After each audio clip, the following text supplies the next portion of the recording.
नमस्कार दोस्तों, आपको पता होगा कि पाकिस्तान के अंदर में बहुत बड़ी मात्रा में अफगान रेफ्यूजीज रहते हैं। तो अब पाकिस्तान ने क्या किया है, उसने एक नया स्टेप लिया। अभी पिछले साल ये प्लान किया पाकिस्तान की सरकार ने। उन्होंने कहा कि भाई हमारे यहाँ पर जितने अफगान रेफ्यूजीज रहते हैं उन सारे अफगान रेफ्यूजीज को हम उनके देश वापस भेज देंगे। अभी मैं आपको कारण आगे एकदम डिटेल में इसको डिस्कस करेंगे कि ऐसा क्यों किया। तो उसी जो उन्होंने ये नया प्लान बनाया था कि सारे अफगान रेफ्यूजीज को वापस उनके देश भेजना है, अफगानिस्तान वापस भेजना है, उसका पहला फेज़ जो है वो उन्होंने पिछले साल नवंबर यानी कि 2023 के नवंबर में उन्होंने पहला फेज उसका शुरू किया, जिसमें उन्होंने 5,41,000 रेफ्यूजीज को उनके देश अफगानिस्तान वापस भेज दिया था। अब उसी का इन्होंने दूसरा फेज लॉन्च किया है, जिसमें ये कह रहे हैं कि कम से कम ऑलमोस्ट 8 लाख रेफ्यूजीज को ये अफगानिस्तान वापस भेजेंगे। अब आप मुझे एक बार कमेंट करके ज़रूर से बताइएगा कि पाकिस्तान ने जो ये स्टेप लिया है ये किस हद तक कितना सही है, और अगर पाकिस्तान का ये स्टेप सही है तो क्यों सही है, अगर नहीं सही है तो क्यों नहीं सही है, इसका रीज़न ज़रूर लिखिएगा, ताकि हमारी वर्ल्ड अफेयर्स टीम की पूरी कोशिश करेगी कि हम आपके व्यूज़ में अपने व्यूज़ भी ऐड ऑन करने की कोशिश करें, कि कमेंट का रिप्लाई करने की कोशिश करें, पूरी कोशिश करेंगे। तो आप इस पर कमेंट करके ज़रूर बताइएगा कि पाकिस्तान का ये स्टेप कितना सही है। तो जो सेकेंड फेज़ होने वाला है ये अब शुरू हो चुका है, इसीलिए ये पूरा मामला जो है ये न्यूज़ में आ चुका है। आपको पता होगा कि इंटरनेशनल ऑर्गेनाइजेशन जो हैं वो काफ़ी ज़्यादा इस पूरी चीज़ को कंडेम करेंगी, तमाम चीज़ें होंगी, वो सारी चीज़ें एक एक करके हम आगे समझते हैं। अब जो पाकिस्तान ये 8 लाख रेफ्यूजीज़ को वापस भेजना शुरू करने वाली है, इसमें अगर आप देखोगे तो नंबर्स अगर रेफ्यूजीज़ का देखोगे जो पाकिस्तान के अंदर में रहते हैं, पाकिस्तान के अंदर में टोटल 4.4 मिलियन अफगान रेफ्यूजीज़ रहते हैं। बाकी रेफ्यूजीज़ आप छोड़ दीजिए, अकेले अफगान रेफ्यूजीज़ जो हैं वो 4.4 मिलियन पाकिस्तान के अंदर में रहते हैं, जिसमें से 1.73 मिलियन रेफ्यूजीज़ ऐसे हैं जिनके पास डॉक्यूमेंट्स नहीं हैं, जिनके पास प्रॉपर डॉक्यूमेंट्स नहीं हैं। अब देखो, हर देश की सरकार जिन रेफ्यूजीज़ के पास डॉक्यूमेंट्स नहीं हैं उनके खिलाफ काफ़ी हार्ड स्टेप ले रही है। आप भारत में भी देखिए, भारत में जो सिटीजनशिप अमेंडमेंट एक्ट आया है उसके तहत पहले तो ये सारी चीज़ें होंगी कि पहले तो जितने भी परसिक्यूटेड दूसरे रिलीजन के लोग हैं, जो रिलीजन्स उसमें मेंशन किए गए हैं, वो हमारे देश में आकर के शरण ले सकते हैं, लीगली शरण ले सकते हैं। बहुत इजी स्टेप कर दिया है। लेकिन दूसरी तरफ नेशनल सिटीजन्स रजिस्टर बनेगा। अब उसमें जिसके पास डॉक्यूमेंट्स नहीं हैं उनको कहीं ना कहीं एक तरीके से रेफ्यूजी स्टेटस भी नहीं मिलेगा और उनको वापस भेजा जाएगा, उनको डिपोर्ट किया जाएगा। ये बहुत, और ख़ास तौर से ना म्यांमार से जो रेफ्यूजीज़ आए हैं उनके खिलाफ बहुत ज़्यादा ये स्ट्रॉन्ग स्टेप भारत की सरकार लेने की कोशिश करेगी, क्योंकि आपको पता है कि जो डिस्टर्बेंसेस हुई म्यांमार की वजह से, मणिपुर में बहुत बड़ी डिस्टर्बेंस हुई, और मैंने काफ़ी डिटेल में आपको इसके बारे में समझाया भी था कि ये मणिपुर वायलेंस क्यों हो रहा है, क्या वहाँ पर इशू है, वो सारी चीज़ें। आपने वो वीडियो नहीं देखी होगी तो मैं डिस्क्रिप्शन में उसकी लिंक डलवा दूंगा। तो इस वजह से, क्योंकि डिस्टर्बेंस काफ़ी होती है, इस वजह से जो ऐसे देश की सरकारें हैं वो बाध्य हो जाती हैं ऐसे स्टेप उठाने पर। तो वही पाकिस्तान के अंदर में भी है। देखो, हर जगह पर आप कंडेम नहीं कर सकते किसी देश को ना। तो ये जो स्टेप है मेरे हिसाब से ठीक बात है, क्योंकि इतनी बड़ी मात्रा में जब आपके यहाँ पर रेफ्यूजीज रहेंगे तो बहुत उनका लोड पड़ता है आपकी कंट्री पर। तो अभी मैं आपको समझाता हूँ कि ये जो स्टेप उठाया पाकिस्तान ने, इसके 3 कारण हैं। ये 3 कारणों की वजह से ये स्टेप उठाया, इसीलिए मैंने आपको पहले ही कमेंट करा दिया ये कारण बताने से पहले। तो पहला कारण तो जो सारे देश की सरकार देती हैं वो वही कारण है कि भाई हमारे यहाँ पर सिक्योरिटी इश्यूज बहुत ज़्यादा हो रहे हैं, सिक्योरिटी कंसर्न्स की वजह से ही इन रेफ्यूजीज़ को वापस भेजा जा रहा है। दूसरा कारण जो है वो सबसे इंपॉर्टेंट कारण है कि आपने देखा कि पिछले 1-1.5 साल 2 साल में पाकिस्तान की इकॉनमी की स्थिति बहुत ख़राब हो गई है। जो इन्फ्लेशन रेट है वो तेज़ी से ऊपर गया, वहाँ पर हर चीज़ की कमी होने लगी। कुकिंग गैस की अभी हम कल बात कर रहे थे, उसकी ज़बरदस्त कमी है, रिजर्व्स ख़त्म हो रहे हैं। दूसरी तरफ जो सीपैक कॉरिडोर बन रहा है वो सीपैक पूरा रुक चुका है, उसकी वजह से जो फंड्स हैं वो पूरी तरीके से स्टॉल्ड हो चुके हैं। कई सारे ऐसे प्रोजेक्ट्स हैं जो आधे में रुक गए हैं, तो वहाँ फंड फंस गए हैं। तमाम ऐसी प्रॉब्लम्स जो हैं वो उससे पाकिस्तान गुजर रहा है, उनकी इकॉनमी गुजर रही है, और अभी इसीलिए वो IMF के पास जा रहे हैं लोन मांगने के लिए। तो ऐसी इकॉनमी की जब ऐसी स्थिति होती है तो उसमें जो सबसे पहला स्टेप किसी भी देश की सरकार लेती है वो रेफ्यूजीज़ के खिलाफ लेती है। तो क्रिपलिंग इकॉनमी को आप दूसरा कारण मांग सकते हो जिसकी वजह से ऐसा स्टेप लिया जा रहा है कि 8 लाख अफगान रेफ्यूजीज़ को वापस उनके देश में भेजा जा रहा है।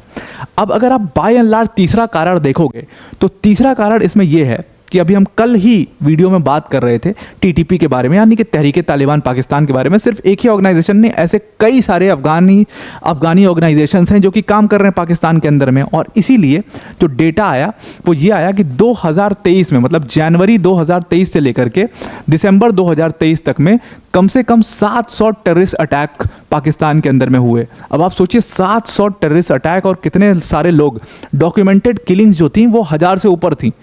ये डॉक्यूमेंटेड किलिंग थी, अनडॉक्यूमेंटेड आप सोचिए कितनी होगी, कितने ज़्यादा लोग उसमें घायल हुए।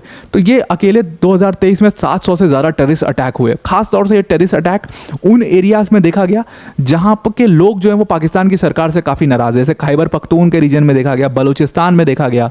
तो उन सब रीजन में जहाँ पर लोग काफ़ी ज़्यादा नाराज़ हैं वहाँ पर ये टेररिस्ट अटैक देखे गए। इसीलिए पाकिस्तान की सरकार जो है इन आर्म्ड अटैक्स को कर्ब करने के लिए भी इन रेफ्यूजीज़ को वापस इनके देश में भेज रही है, क्योंकि उनको ऐसा लगता है कि कहीं ना कहीं इन रेफ्यूजीज़ में छुप करके ये मिलिटेंट्स भी पाकिस्तान के अंदर में रहते हैं और जिनके पास डॉक्यूमेंट्स नहीं है, जिनको ट्रेस करना बहुत मुश्किल है। इसीलिए पाकिस्तान ने ये बड़ा स्टेप इस बार लिया है और उन्होंने अपना जो ऑपरेशन वो चला रहे हैं 2022 से, वो तो चला ही रहे हैं इन रेफ्यूजीज़ के खिलाफ। खासतौर से आप TTP को देखिए।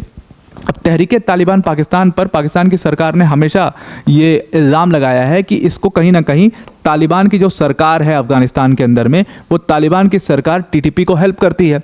और TTP, और ये बात सही भी है कि करेगी भी भाई। TTP का फॉर्मेशन अगर आप देखिए तो TTP का फॉर्मेशन कैसे हुआ था, जब ये तालिबान जो लड़ाके थे, जो US से लड़ रहे थे, जो रशिया से एक टाइम पर लड़ रहे थे, उन्होंने ही तहरीक तालिबान पाकिस्तान बनाया था, खैबर पख्तून का रीजन को अफगानिस्तान में मिलाने के लिए, और तमाम इनके ऑब्जेक्टिव्स थे। तो ऑब्वियस सी बात है जब वहाँ पर उनकी सरकार बन गई है तो वो उस ऑर्गेनाइजेशन को सपोर्ट तो करेंगे ही, क्योंकि जो आज बड़े बड़े मिनिस्टर्स बन करके बैठे हुए हैं अफगानिस्तान में तालिबान की सरकार में, वो कभी इसका हिस्सा हुआ करते थे, वो कभी इसके बड़े ऑफिशियल्स हुआ करते थे। तो ऑब्वियस सी बात है अब पाकिस्तान को ना actually they have got the taste of their own medicine. किसी दूसरे देश में को परेशान करना, पाकिस्तान ने यही सेम काम किया था जब उनके ऊपर जैसी करनी वैसी भरनी वाली चीज़ होती है।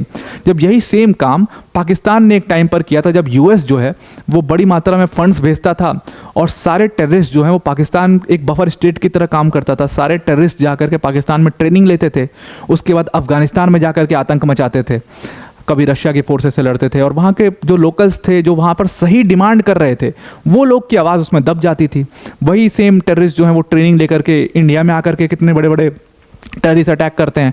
अभी आप देखिए जम्मू एंड कश्मीर में, तो पाकिस्तान जब यही काम करता है तो उसको समझ नहीं आता है कि मैं कितना गलत कर रहा हूँ, लेकिन अब वही काम सेम उनके साथ हो रहा है तो उनको थोड़ा थोड़ा आइडिया लग रहा है कि कैसा फील होता है, और वही उनको अभी फील हो रहा है। तालिबान इस बार अफगानिस्तान की जो सरकार बनी है ना तालिबान की, उसने सच में पाकिस्तान को उनके सारे जितने हथकंडे थे, उनके सारे जितने मेडिसिन थी, सबका टेस्ट करा दिया है कि taste of your own medicine जो चीज़ कहते हैं वो बिल्कुल पाकिस्तान के ऊपर इस समय लागू हो रही है। अब ऑब्वियस सी बात है पाकिस्तान की सरकार ने तालिबान पर ये इल्ज़ाम लगाया तो तालिबान की सरकार जो है वो इस पूरे तालिबान की रिजीम जो है इस पूरे चीज़ को सिरे से खारिज करती है कि हम किसी भी तरीके से टेररिज्म को सपोर्ट नहीं करते हैं। बट ऑब्वियस सी बात है, ये बट ऑब्वियस है समझना कि वो सपोर्ट तो करते ही हैं इंटरनेट। अब यहाँ पर ना मैं आपको एक बहुत इंपॉर्टेंट चीज़ दिखाना चाहता हूँ इस मैप के जरिए। अब आप इस मैप में इंपॉर्टेंट हिस्से देखिएगा जहाँ पर तालिबान की सरकार का बहुत स्ट्रॉन्ग होल्ड है। उसमें आपको यहाँ पर कंधार का रीजन दिख रहा है, यहाँ पर ज़बरदस्त होल्ड है इनका, जो ये डार्क येलो से शेडेड पोर्शन है ये उनका बहुत स्ट्रॉन्ग होल्ड है। तो यहाँ पर कंधार के रीजन में बहुत स्ट्रॉन्ग होल्ड है उनका, और कंधार के जस्ट नीचे कौन सा पाकिस्तान का प्रोविंस पड़ता है, बलूचिस्तान पड़ता है, जहाँ पर ज़बरदस्त डिस्टर्बेंस है। ये कोइंसिडेंस नहीं है, ये फैक्ट्स हैं। और उसके बाद आप देखिए कि यहाँ पर खैबर पख्तून है। खैबर पख्तून अभी प्रेजेंटली पाकिस्तान में पड़ता है। खैबर पख्तून के जस्ट नीचे इस्लामाबाद पड़ता है। खैबर पख्तून का स्वात डिस्ट्रिक्ट है। आप समझ लो ये एक तरीके से तालिबान की ही सरकार है यहाँ पर। यहाँ के लोग जो हैं वो पाकिस्तान की सरकार को मानते ही नहीं हैं। यहाँ के लोग अपने को पूरा अफगानी मानते हैं कि हम अफगानिस्तान के लोग हैं और हम पूरी तरीके से यहाँ पर तालिबान की सरकार का रूल है। इसीलिए आप देखिए खैबर पख्तून में चाइनीज़ ऑफिशियल्स को मार दिया गया, बॉम्ब ब्लास्ट करके सुसाइड बॉम्बिंग हुई थी।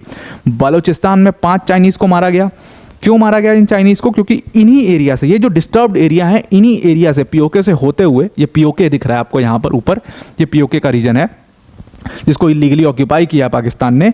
यहाँ से गुजरता है CPEC corridor, China Pakistan economic corridor जो है वो यहीं से गुजरता है और बालूचिस्तान में आकर के ख़त्म होता है। तो अब आप सोचिए कि दो सबसे जो डिस्टर्ब्ड एरिया हैं, बलूचिस्तान, खैबर पख्तून, दोनों प्रोविंस जो हैं वहाँ पर तालिबान का बहुत स्ट्रांग होल्ड है। और इसीलिए आप देखिए कि बलूचिस्तान लिबरेशन ऑर्गेनाइजेशन, तहरीक तालिबान पाकिस्तान, ये सब इतने स्ट्रांगली यहाँ पर हाइडआउट्स बना करके अपने ऑपरेशंस करते हैं और पाकिस्तान की सरकार को हवा तक नहीं लगती है और चाइनीज़ ऑफिशियल्स को मार दिए जाते हैं। इसीलिए सीपेक कॉरिडोर का काम रुक गया है। तो अब उनको ना बहुत नीड है रीस्ट्रक्चरिंग करने की, क्योंकि ये सारी चीज़ें ना जो डेंट डाल रही हैं वो सीधा उनके इकॉनमी पर डेंट डाल रही हैं। तो धीरे धीरे करके एक एक स्टेप लेकर के बेसिक से और अब उनकी सरकार को समझ में आया कि हमें बेसिक से बिल्ड करना पड़ेगा, लोन लेके काम नहीं चलेगा। तो वही बेसिक से उन्होंने बिल्ड करना शुरू किया है। सबसे पहला स्टेप ये है कि अफगानी रेफ्यूजीज़ को आप अपने देश से बाहर निकालिए, क्योंकि ये लोग जो हैं ये कहीं ना कहीं मिलिटेंट्स बन करके हमारे देश के लिए बहुत बड़ा घातक साबित हो रहा है हमारे देश के लिए। इसीलिए उन्होंने 8 लाख रेफ्यूजीज़ को वापस उनके देश भेजने का स्टेप लिया है। अब ऑब्वियसली जो जितनी इंटरनेशनल ऑर्गेनाइजेशंस हैं वो इस चीज़ को काफ़ी ज़्यादा कंडेम करेंगी, वो कंडेम कर भी रही हैं। अगर आप यूनाइटेड नेशंस ह्यूमन राइट्स के जो चीफ हैं वोल्कर टर्क, उनके माने तो उन्होंने साफ साफ कहा है कि ये बहुत अलार्मिंग सिचुएशन है, पाकिस्तान को ऐसा नहीं करना चाहिए, क्योंकि बहुत सारे अफगानी जो लोग हैं जो अफगानिस्तान से भाग करके आए पाकिस्तान में शरण लेने के लिए, ऑब्वियसली वो बहुत परसिक्यूटेड लोग हैं और वो अपना घर, अपनी जॉब, अपने रिसोर्सेज सब कुछ छोड़ करके अपनी फैमिली को लेकर के वो पाकिस्तान में शरण लेने आए। पाकिस्तान जब उनको वापस भेजेगा तो उनकी जितने भी पोजेशंस होंगे वो सारे सीज़ कर लिए गए होंगे, या तो लोगों द्वारा हड़प लिया गया होगा या तो वहाँ की सरकार ने सीज़ कर लिया होगा। उनके पास जॉब्स नहीं है, उनके पास रिसोर्सेस नहीं है, वो अपनी ज़िंदगी व्यापन कैसे करेंगे? ठीक सवाल है, बिल्कुल सही सवाल है। इस पर आप भी इस सवाल पर सोच करके जवाब दीजिएगा कि आपका क्या कहना है उन लोग के बारे में, कि कैसे वो लोग अपनी जीविका जाएंगे। तो पाकिस्तान को क्या करना चाहिए इन लोग की हेल्प करने के लिए? दूसरी तरफ UNHCR की जो रिप्रेजेंटेटिव हैं फिलिपा कैंडलर ने भी सेम बात कही है। उन्होंने कहा है कि जो 1.73 अनडॉक्यूमेंटेड अफगान रेफ्यूजीज़ हैं, 1.73 मिलियन अनडॉक्यूमेंटेड अफगान रेफ्यूजीज़ हैं, कम से कम आप उनके प्रोफाइल्स को एक बार चेक कर लीजिए। अगर उनकी प्रोफाइल क्लीन एंड क्लियर है तो आप उनको रख सकते हैं। क्या पता कि इन लोगों को इंटरनेशनल प्रोटेक्शन की ज़रूरत हो, तभी तो ये भाग करके आपके देश में आए, क्योंकि ये परसिक्यूटेड हैं। तो अगर वहाँ उनकी प्रोफाइल पे कोई डेंट है, कोई दाग है या कोई केसेस हैं, तो आप ज़रूर उनको वापस भेजिए। अगर उनके ऊपर कोई भी वायलेंस फैलाने का कोई आरोप है तो आप उनको ज़रूर से वापस भेज लेंगे। उनकी प्रोफाइल क्लियर है तो आप उनको अपने देश में रख सकते हैं। क्या पता उनको इंटरनेशनल प्रोटेक्शन की ज़रूरत पड़े। तो ये कहना तो खैर जॉब है, ड्यूटी है ऐसे इंटरनेशनल ऑर्गेनाइजेशंस की। इंडिया के केस में भी बहुत कुछ कहते हैं, लेकिन इंडिया ने ना बहुत बड़ी मात्रा में रेफ्यूजीज़ की हमेशा से हेल्प करी है, चाहे वो कोई भी किसी भी कंट्री के रेफ्यूजी हों। श्रीलंका के केस में आप देखिए, बांग्लादेश के केस में आप देखिए, म्यांमार के केस में भी अभी तक हम कर ही रहे थे। तो इंडिया ने ना हमेशा से, इंडिया की एक पहचान रही है इस चीज़ की कि रेफ्यूजीज़ जहाँ पर ज़रूरत है, आप देखिए दलाई लामा को इंडिया ने कितनी हेल्प करी है, हमेशा से उनको सिक्योर करके रखा है। अदरवाइज चाइना वुड हैव, मतलब चाइना तो पीछे पड़ा है दलाई लामा के, कब से पीछे पड़ा है। इंडिया ने हमेशा हेल्प करी है, दलाई लामा की ही नहीं। मैं आपको बताता हूँ म्यांमार की सिचुएशन। म्यांमार में ऑंग सैन सू की को इंडिया ने सपोर्ट किया, इंडिया ने उनको एजुकेशन प्रोवाइड कराई, हर चीज़, हर तरीके से जो प्रोटेक्शन है वो प्रोवाइड कराई। तो हर बार इंडिया जो है, इंडिया की सरकार जो है, चाहे आप नेपाल के केस में देख लीजिए, तो जितने भी रेफ्यूजीज़ इंडिया के अंदर में आते हैं, India has always been very welcoming. लेकिन कहीं ना कहीं वो चीज़ हमारी इकॉनमी पर डेंट डालता है, और इकॉनमी हमारी बहुत स्ट्रांग है आज की डेट में। लेकिन जो हमें ज़्यादा कंसर्न है वो इंटरनल सिक्योरिटी कंसर्न्स बहुत ज़्यादा हो रहे हैं स्टेट्स में। वेस्ट बंगाल में अभी आप कल की एक घटना देखिए जहाँ पर इतनी बड़ी घटना हो गई, मणिपुर की घटना आप देख ही रहे हो। तो इन सारी सिचुएशन की वजह से इंडिया को ऐसा स्टेप लेना पड़ रहा है। तो आप पाकिस्तान वाला कमेंट जरूर करके बताइएगा कि वो स्टेप उसका कितना सही है। अब वीडियो को एंड करने से पहले अन अकेडमी की तरफ से एक बहुत बड़ी अनाउंसमेंट है। अन अकेडमी का ग्रेटेस्ट एवर इवेंट अन अकेडमी समिट 3.0 जो कि होगा in collaboration with the Hindu group. ये इवेंट जो है वो 6 और 7 जुलाई को होने वाला है। और सबसे इंपॉर्टेंट, ये इवेंट काफ़ी ज़्यादा इंटरेस्टिंग होने वाला है, बिकॉज इसमें हमारे honourable minister of road transport and highways honourable Nitin Gadkari ji इस इवेंट को अटेंड करने वाले हैं। ये अपने इनसाइट्स देंगे। और इनके अलावा के अन्नामलाई जी, उसके अलावा बहुत बड़े बड़े जो इंटेलेक्चुअल्स हैं वो भी इस इवेंट में आएंगे, अपने इनसाइट्स देंगे। तो ये सेशंस काफ़ी इंटरेस्टिंग होने वाले हैं, इनसे आपको बहुत कुछ सीखने को मिलने वाला है। अगर आप किसी भी एग्जाम के प्रिपरेशन करते हो, अगर यूपीएससी सीएससी के अलावा भी, तो आप इस सेशन को ज़रूर से ज्वाइन करना, काफ़ी हेल्पफुल होने वाला है। अगर आप किसी एग्जाम के प्रिपरेशन नहीं भी करते हो तो भी ये सेशंस आपके लिए काफ़ी हेल्पफुल होने वाले हैं, बीइंग एन इन्फॉर्म्ड सिटीजन। तो आई होप आपको ये सारी चीज़ें समझ में आ गई होंगी। आप ज़रूर से इस इवेंट में शामिल होगे, इस इवेंट में हमारे साथ ज़रूर से जुड़ोगे। अन अकेडमी ऐप पर ये इवेंट जो है वो लाइव किया जाएगा 6 और 7 जुलाई को। डिस्क्रिप्शन में इस पूरे इवेंट का लिंक दिया, उस पर क्लिक करके नोटिफाई मी पर क्लिक कर दीजिए, ताकि आपको आइडिया हो जाए जब भी ये इवेंट शुरू होगा तो आपके पास एक नोटिफिकेशन लिंक आ जाएगी। तो आई होप आपको ये पूरा आर्टिकल समझ में आ गया होगा, अन अकेडमी समिट के बारे में समझ में आ गया होगा। आज के लिए इतना ही। Thank you and have a nice day.